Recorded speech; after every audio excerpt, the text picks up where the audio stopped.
네, 그럼 지금부터는 저희 VR/AR 표준화 협의체 운영위원장을 맡고 계신 버넥트 김도균 전무님을 모시고 VR/AR 산업 동향과 표준의 필요성에 대한 기조 발표를 청해 듣도록 하겠습니다.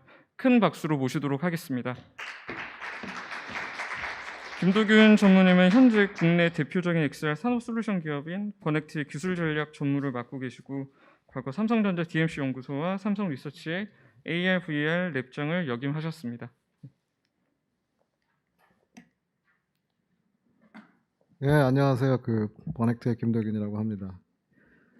어떻게 인연이 되려고 제가 사실은 25년 동안 AR이라는 것을 스마트폰 이후에 대한민국이 그 다음번 미디어인 AR, VR에서는 좀 에코 차원에서 넘버원이 돼야 되겠다 이런 꿈을 꾸고 일을 하다가 날개가 꺾인 차에 7월에 인연이 되려고 KTC 한문안 센터장님을 만나서 또 인연이 돼서 새롭게 또 이런 좋은 일을 추진할 수 있는 기회가 된 것 같습니다. 다시 한번 감사를 드리고요.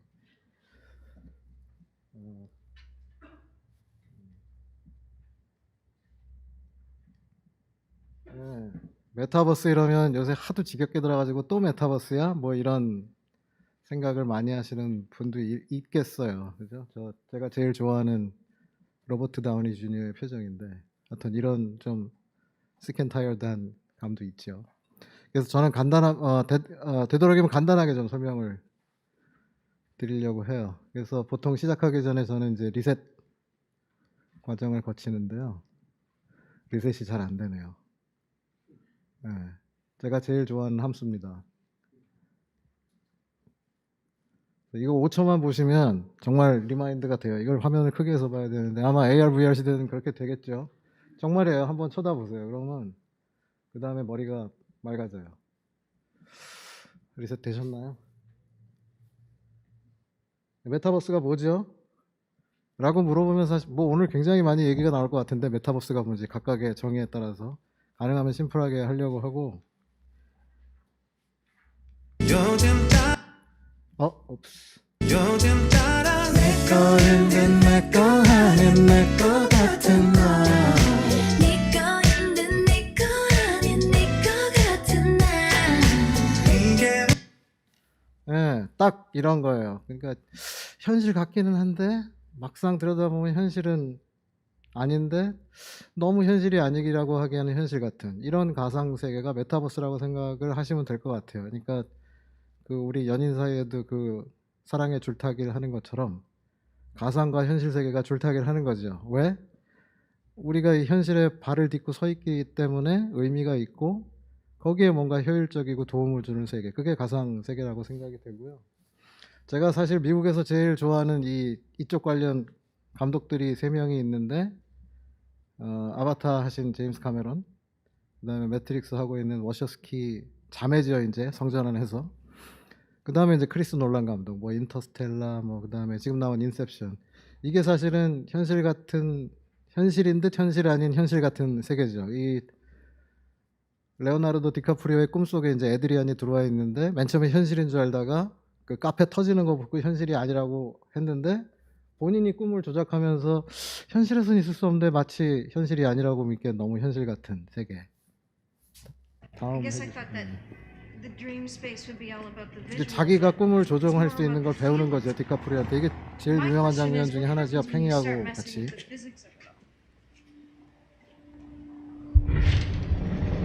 꿈속이에요, 꿈속.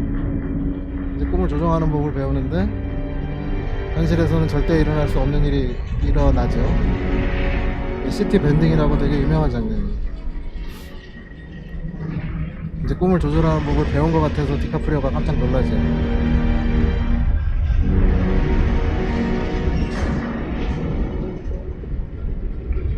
저게 현실에선 절대 일어날 수 없는 장면인데 근데 현실 같기도 한 뭐 이런 거예요.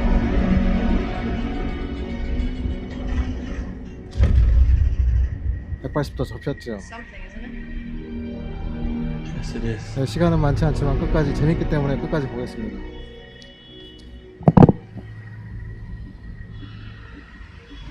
너무나 평화롭게 유지가 되고 있잖아요. 90도 꺾어진 세상을 걸어 올라가죠, 아주 자연스럽게.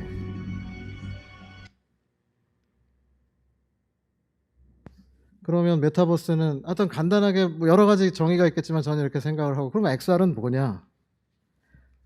XR은 그 메타버스를 만들어주는 핵심 재료가 되는 기술이죠. 네, 그 두 가지가 있는데 XR은 사실 AR이냐 VR이냐에 대한 그 미지수 X예요. 그래서 VR은 그 중에 나를 메타버스로 들어가게 해주는 기술입니다. 사람을 들어가게 해주는 기술. 자, 저분 보세요. 저분 입장에서 보면 현실 세계는 아무런 의미가 없습니다. 어디에서만 의미가 있어요? 가상 세계에서 하는 행위만이 의미가 있는 거죠. 사람을 메타버스로 들어가게 해주는 기술이 VR입니다. 이거 아큘러스에서 굉장히 그 유튜브에서 굉장히 조회수가 높은 영상이죠. 피트니스용으로 좋다고, 아큘러스 퀘스트 2가. 저분한테 현실은 아무 의미가 없어요. 이 기술이 VR.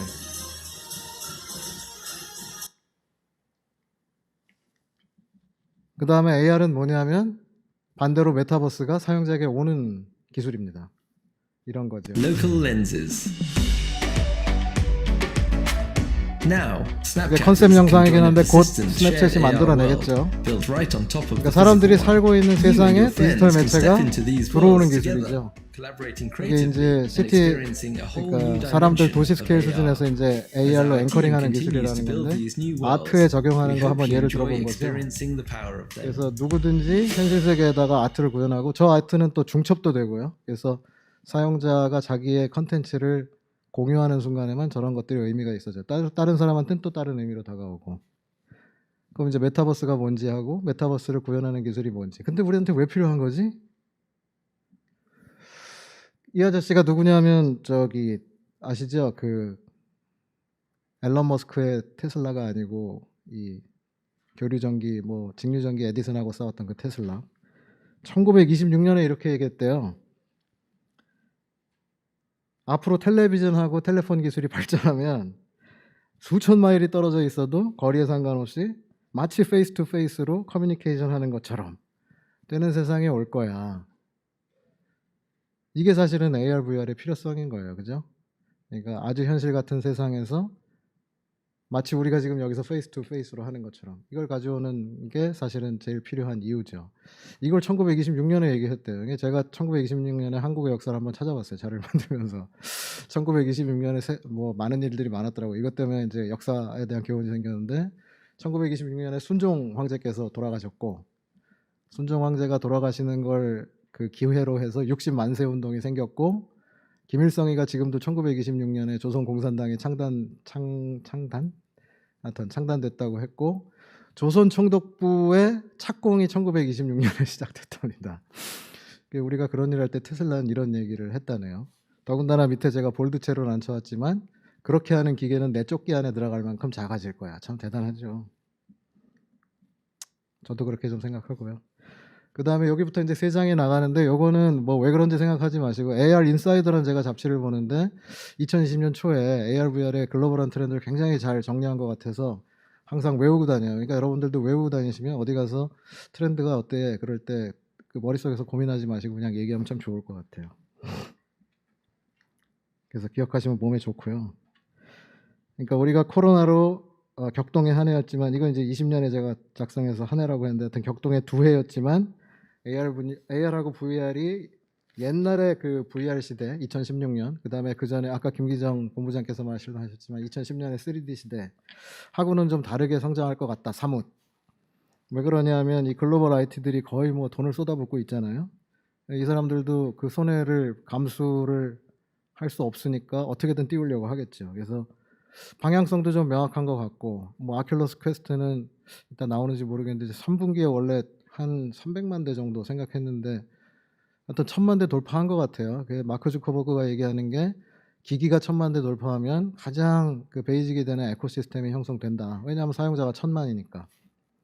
사업 성과도 좀 나타나는 것 같고, 쉽게 물러설 것 같지는 않습니다. 이번에는.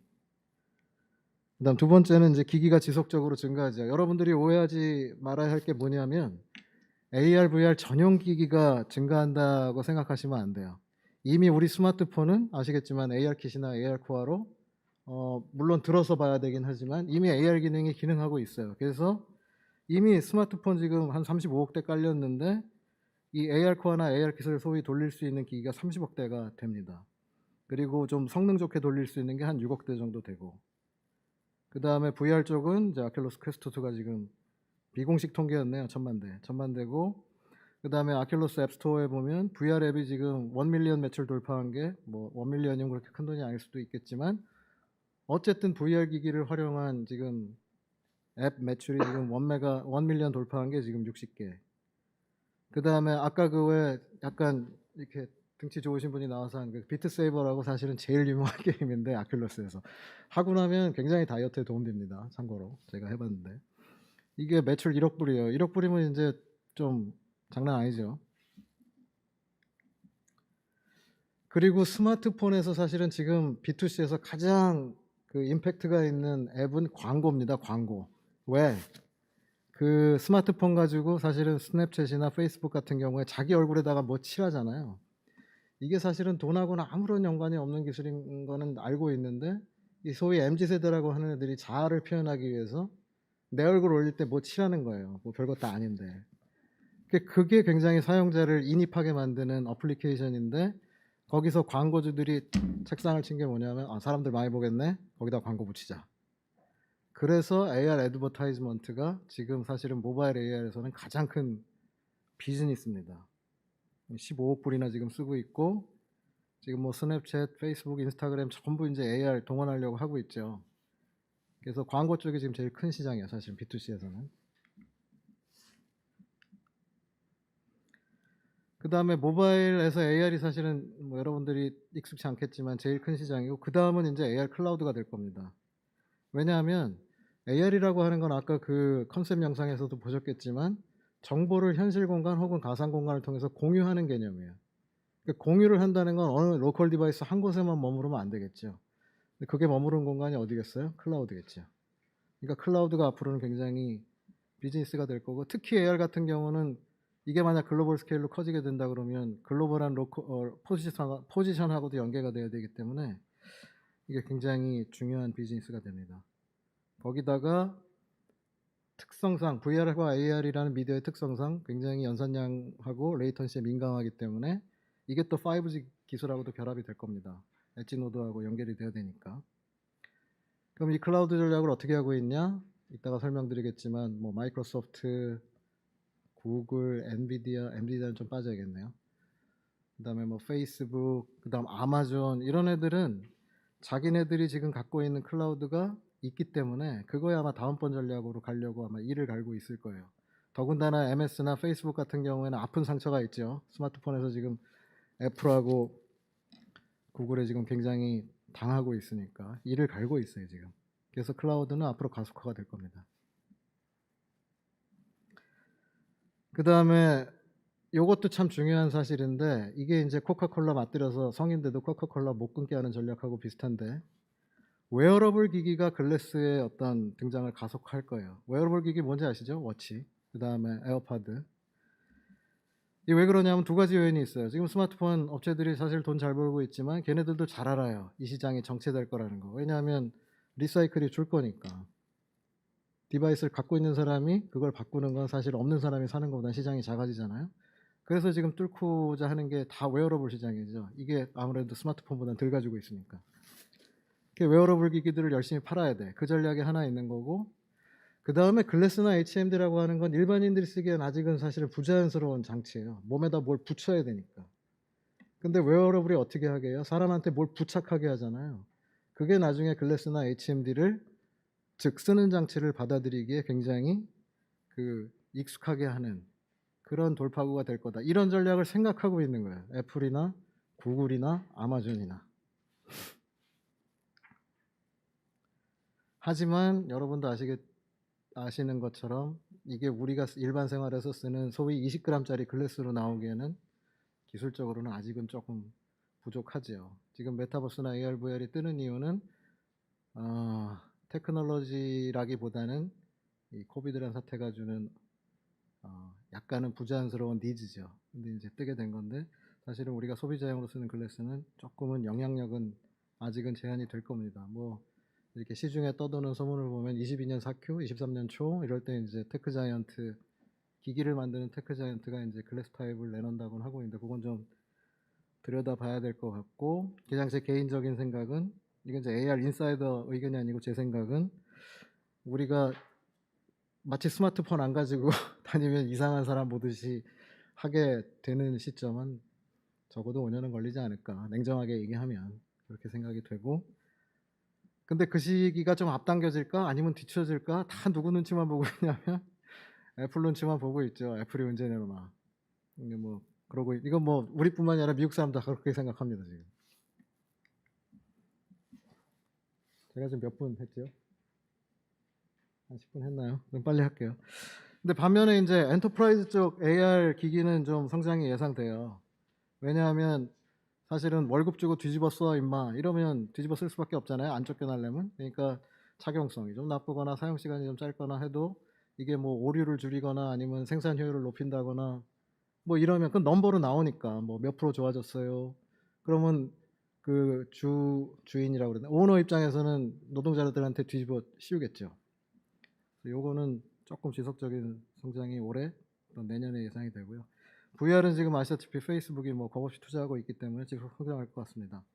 여기다가 이제 올해부터 그 하나 더 손이 는 게 엔비디아죠. 엔비디아도 지금 이 메타버스 플랫폼 발표하고 있고요. 어쨌거나 저희한테는 뭐 나쁜 상황은 아닙니다. 이 글로벌 팬데믹이 또 좀 주저할 것 같아가지고 이쪽 관련 나스닥 주식이 좀 떨어지는 것 같더니 오미크론 사태 때문에 또 항공주는 추락하고 이쪽은 올라가고 있죠. 이게 저희한테 사실 나쁜 지금 페이즈는 아닙니다. 그렇지만 이제 일반 소비자 향까지 어떻게 침투할 거냐, 이거는 이제 여기 계신 분들 저를 포함해서 좀 머리를 싸매고 많이 고민해야 되겠죠. 여기를 좀 빨리 넘어가야 될 것 같아요. 제가 시간이 없어서. 메타버스에는 4개의 메인 드라이버가 있습니다. 첫 번째는 알다시피 빅아이테크, IT 테크, 메타, 엔비디아, 마이크로소프트, 애플, 뭐 스냅 등 얘네들이 지금 그 메타만 지금 뭐 이렇게 여러분들한테 뉴스가 되고 있지 사실은 뭐 링크드인이나 페이스북 아니면 테크 어널리시스 잡지들에 가보면 얘네들이 지난 10년간 이 메타버스나 XR, 소위 XR 기술을 개발하기 위해서 인수한 회사의 개수나 돈이 어마무지하게 많습니다. 여기서 다 말씀드릴 수는 없지만 그럼 왜 그럴까? 걔네들이 지금 스마트폰 비즈니스에서 플랫폼 가지고 장사하는 애들이잖아요. 그죠? 뭔가 어플리케이션을 팔게 되면 거기서부터 일정 양의 수익을 가져가는 그러니까 봉인 김선달이죠. 그죠? 이렇게 장터 하나 만들어 놓고 실제 일은 어플리케이션이나 컨텐츠 서비스 하는 애들이 다 하는데 거기서 쩐뛰게 하는 거죠. 이 비즈니스가 메타버스가 돼서 잃을까봐 굉장히 두려운 거예요. 메타버스 시대. 그러니까 자기들의 지금 모바일에서의 플랫폼 비즈니스를 AR에서도 계속 가져가고 싶은 거죠. 그러니까 돈을 투자하는 거죠. 두 번째는 온라인 게임 플랫폼이에요. 왜? 메타버스가 아까도 보셨다시피 그 자연스러운 특성이 일단 가상세계를 만드는데 굉장히 적합하지요. 다만 앞에 나서서 지금 손은 안 들고 있죠. 왜냐하면 IT 테크들이 워낙 뭉쳐가지고 열심히 하고 있으니까.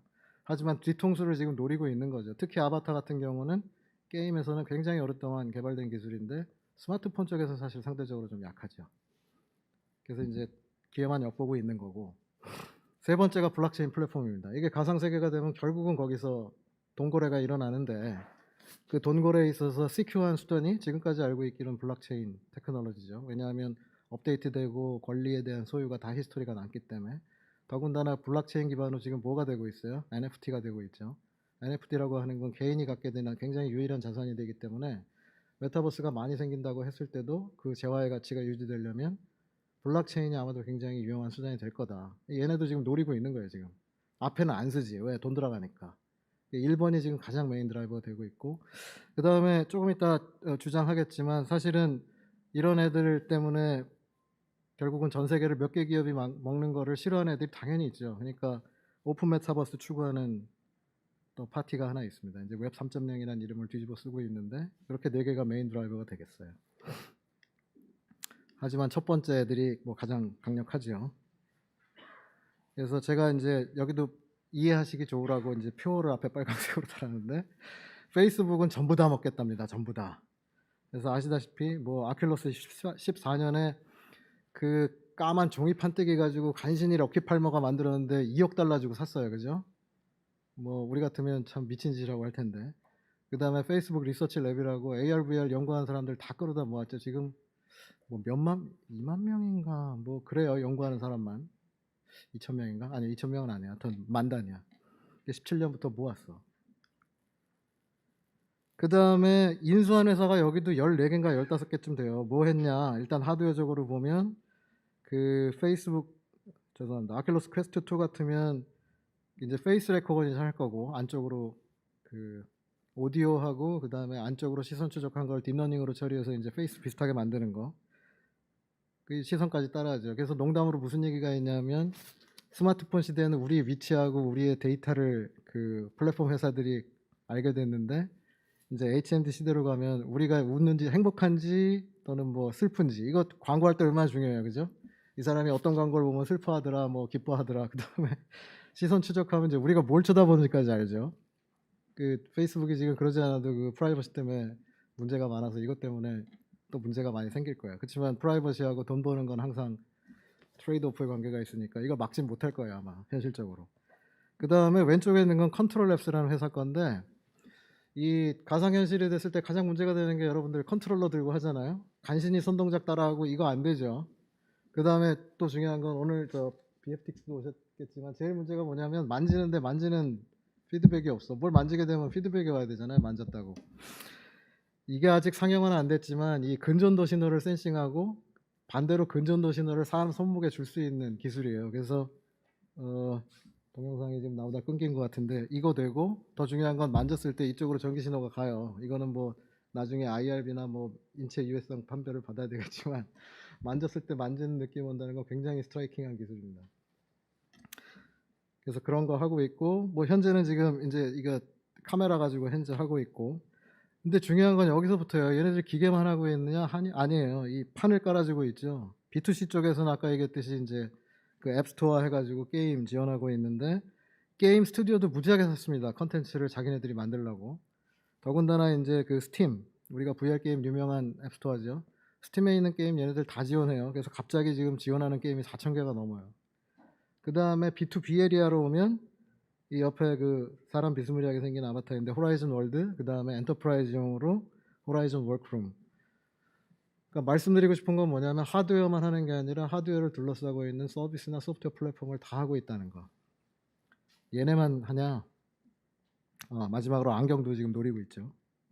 그러니까 VR만 노리는 게 아니라 AR도 노리고 있습니다. 하여튼 전부 다 먹겠답니다. 그래서 다음 좀 눌러주실래요? 네. 마이크로소프트는 엔터프라이즈만 다 먹겠답니다. 그래서 뭐 여러분들 잘 아시다시피 홀로렌즈 2인데 아마 조금 있으면 홀로렌즈 넥스트 버전 나올 거고, 그 다음에 얘네도 혹시 써보신 분 있어요? 마이크로소프트도 이거 이어버즈 해요. 여기 지금 코타나라고 하는 굉장히 강력한 음성인식 기술이 있죠. 60개국 언어 실시간 번역됩니다. 여기다가 이제 얘네 메디칼 노리는 바람에 뉘앙스라고, 죄송합니다. 이 진행이 매끄럽지가 않아서, 이거 의료 용어 좀 전문적으로 또 인식하는 데 있고, 그 다음에 현재 홀로렌즈 2가 물론 핸드 인터랙션이 되지만 아시잖아요. 굉장히 제한적인 인터랙션, 뭐 에어탭, 뭐 블룸 뭐 이런 건데, 여기 보세요. 얘네들 지금 햅틱을 못 주니까 어떤 식으로 햅틱을 페이크 하냐면, 내가 만졌다는 느낌을 줄 때 가상객체에다가 뭔가 비주얼 이펙트를 줘가지고 만지는 느낌을 주는 이런 기술도 하고 있고요. 얘네도 하드웨어만 하냐? 아닙니다. 그 맨 아래 보시면 얘네 이제 엔터프라이즈용 쪽으로 이제 이분이 출근한 지 하루밖에 안 되는 이제 여직원분인데 엔진 조립을 하게 됩니다. AR을 통해서. 이제 가이드가 다 친절하게 나오죠. 어디다 몇 번 쪼이라고. 그리고 며칠 전에 MS도 선언했죠. 자기네들 메타버스 솔루션 한다. 그 옆에 그림 보시면 어마무시한 소프트웨어 스택이 있습니다. 글자는 잘 안 보이지만. 그래가지고 지금 HMD라고 하는 게 아직은 일반 인용이 아니니까 MS는 엔터프라이즈용으로 다 먹겠다. 뭐 애저 클라우드 뭐 물론이고. 그다음에 세 번째가 이제 때가 오면 한 방에 뒤집겠다. 왜? 애플은 아직 AR, VR 관련해서는 뭐 AR 키트 말고는 큰 소리 안 치지만 속으로는 뭐냐면 때가 오면 MS, 메타 니들은 나한테 잽도 안 돼요. 때가 오면 한 방에 뒤집겠다. 얘네들 이미 아이폰 있죠. 그 다음에 뭐 에어팟하고 그 다음에 워치 있잖아요. 얘네들 무슨 전략을 취할 것 같냐면, 이건 제 추측입니다. 일단 굉장히 애플스러운 이쁜 글래스를 만들 거예요. 어쨌거나. 근데 그렇게 이쁘게 만들면 컴퓨팅 파워에 문제가 생기기 때문에 틀림없이 아이폰하고 연결할 겁니다. 왜? 컴퓨팅 파워를 해결해야 되는 거고, 비즈니스적으로는 뭐냐면 둘 다 팔아먹는 거죠. 그죠? 글래스 있으면 뭐해? 안 돌아가니까 아이폰 사야 돼. 그러면 안드로이드 폰 사던 사람들 다 아이폰 바꿔야 되죠. 이건 이제 이건 다 추측이에요. 가장 팬시하게 보이는 동영상 그냥 찾아 넣은 겁니다. 이 형태로 나오진 않습니다. 그 다음에 어떻게 할까요? 이 글래스에다가 자기네들이 가지고 있는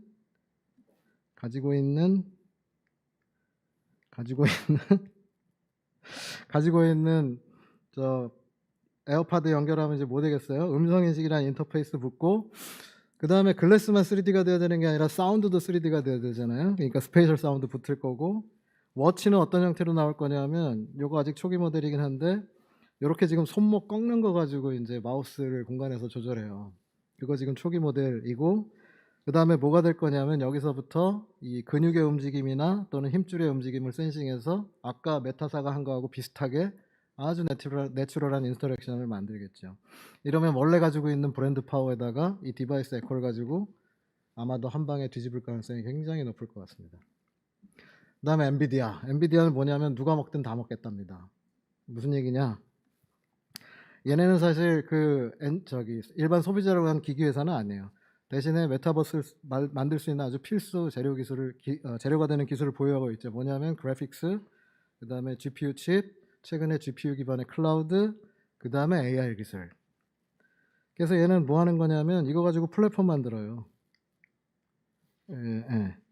그래서 앞에 있는 세 업체 중에 누가 왕자를 차지하든 그 밑에 깔리는 인프라는 내가 다 먹겠소가 누가 먹든 다 먹겠답니다. 그래서 옴니버스라고 하는, 아직은 AR 냄새는 좀 덜 나고 VR 냄새긴 한데, 그 VR 메타버스를 만들 수 있는 각종 기술들을 플랫폼화했죠. 거기다가 최근에 기업용으로 옴니버스 엔터프라이즈 발표했고, AI 기술을 요새 GTC 보시면 아시겠지만 다 AI 가지고 뭐 할 게예요. 심지어는 그 젠슨왕이 뭐 아바타로도 등장하잖아요. 자기까지 팔아가면서. 그래서 AI와 결합한 대표적인 기술이 이제 광선이나 유체 물리 법칙을 실시간에 모사하는 모듈, 그 다음에 맥신이라고 좀 이따 나올 텐데 아주 사진 한 장만 있으면 거의 실사 수준의 이제 아바타가 나와서 뭐 번역도 하고, 요게 지금 뭐냐면 걔네가 가지고 있는 플랫폼입니다. 왼쪽에 보면은 기존의 3D 컨텐츠 생성하는 툴인데 다 호환되게 만들었고, 또 자기네들 툴도 있고, 이거를 로컬 디바이스에서 돌릴 수도 있고 클라우드를 통해서 원격에서 돌릴 수도 있고, 그러니까 누구든 여기 와서 편하게 쓰세요. 그렇게 되는 거죠. 여기 이제 생성하는 자기네들이 만든, 첫 번째는 일반 유저용의 옴니버스, 즉 메타버스 생성 툴, 밑에 있는 거는 보셔도 아시겠지만 비모사의 공장이죠. 그러니까 공장을 위한 엔터프라이즈 가상 세계 생성 툴. 그 다음에 이제 여기다가 아까 광선이나 물리 법칙을 굉장히 정확하고 빠르게 AI 기반으로 할 수 있는 툴. 그 다음에 이제 또 놀라운 게 맥신이죠. We collaborate in this brand new online world of 이거 ours. With 일반인 Maxine, 사진 you 한 can 장 speak 가지고 만드는 several 기술입니다. 한 languages. 장만 찍으면. Alice of Final 그래서 자기가 이게 실시간에 팀 얘기하면 코리안. 실시간으로 다 번역하죠. et avec la nuance. 与大家更好的分享你的想法。Eye contact is critical to 그 engage 다음에 in 또 your 아이 audience. 컨택 얘기 나와요. Maxine 뭐냐면 keeps my 우리가 eyes on you even when 원격으로 they're 하다 looking down 보면 at the 아이 script 컨택이라는 게 or 사실 페이스 투 when I'm 페이스에서 feeling a 가장 little 중요한데 nervous. 놓치게 되는 경우가 Because you're actually 많잖아요. not looking 그걸 at me, 자동으로 그냥 but 자기가 rather a 맞춰줘요. portrait that Maxine brings to life. From a single photo of me, from a cafe that filled with 이 noise 분입니다. that would 뭐 조금 normally 다르죠. drown me out. 그 다음에 또 like 하나가 this. 뭐냐면 노이즈 많은 환경에서 지금 보시면 배경 잡음 나오잖아요. 아까 그 배경 잡음 제거하는 그 기술이었죠. 어떤 누가 먹든 다 먹겠다. 이것만 외우시면 됩니다. 그래서 이거는 이제 천하 사분지계를 제가 그려본 건데 나중에 뭐 참조해서 쓰시고 레퍼런스만 달아주세요. 그게 이제 우리가 중요한 거죠. 애플만 비교할게요. 좀 마음이 답답하고 쓰리긴 한데 제품 매출은 삼성이나 애플이랑 비슷합니다. 2019년 기준. 지금도 뭐 비슷해요. 근데 순이익은 이렇게 되죠. 한 3배 차이 납니다. 시가총액도 보면 2007년만 해도 저랬는데 2020년에 지금 뭐 7배? 지금 2조 5천억이죠. 그죠? 2조 5천억 됐어요. 2조 5천억이면 제가 알기로 내년에 우리나라 예산이 607조인가인데 지금 2조 5천억이면 우리나라 전체 예산의 시가총액이긴 하지만 매출이 아니고 한 미국의 한 개 회사의 시가총액이 우리나라 국가 예산의 한 5배? 5배쯤 되죠. 왜 그랬을까? 왜 그랬을까? 이것 때문에 그런 거예요. 이거. 얘네만 이렇습니까? 얘네도 이렇고 얘네도 이렇고 얘네도 이렇고. 뭘 의미하는 건지 아시겠죠? 그러니까 기기면 기기 하나, 소프트웨어면 소프트웨어 하나, 컨텐츠면 컨텐츠 하나만 잘해가지고는 이제 우리는 글로벌 시대의 넘버원이 되는 건 참 쉽지 않다. 에코를 가져야 된다. 그 얘기입니다. 그래서 우울한 전망부터 할게요. 이 뒤에 바로 희망찬 전망도 있습니다. 메타버스는 이제 모바일 이후에 여러 빅테크한테 굉장히 저로의 비즈니스 기회로 인정되고 있다. 그러니까 오늘날의 플랫폼을 가지고 있는 업체들이 굉장히 좋은 위치가 있죠. 그래서 이걸 확장하려는 거고, 거기 이제 참고로 이 스마트폰 시대에 소외된 두 거인이 있죠. 메타는 즉 페이스북은 스마트폰에서 비즈니스 잘해 먹으려고 그러는데 애플이 자꾸 딴지 걸어가지고 그 있잖아요. 앱 추적 금지, 추적 허용 금지.